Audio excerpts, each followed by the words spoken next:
Hozirgi kunda aksiyaga kamdan-kam chiqadigan mashinalardan birisi bu Cobalt Midnight'ni biz sizlarga Bag'at avtomarketdan aksiyaga qo'yib beramiz.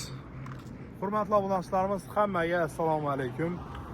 Bugun 13 oktyabr 2025-yil Bag'at avtomarketdan aksiyalarni yamanlab turibmiz.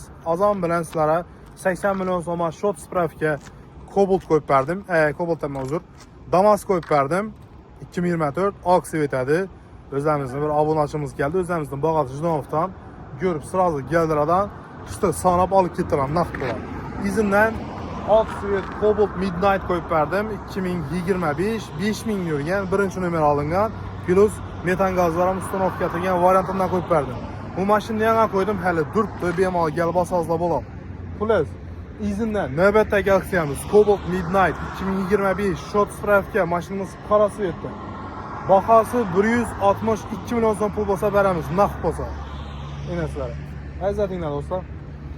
Xo'p, o'ylashlaringiz mumkin, mashining yanvarda ya fevralda chiqqan, 10 oy bo'lganmi chiqqanlar deb. Yo'q do'stlar.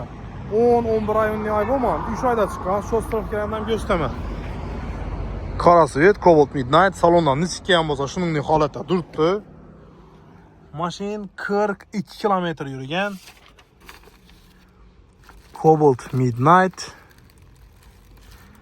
10 oy 2025 yil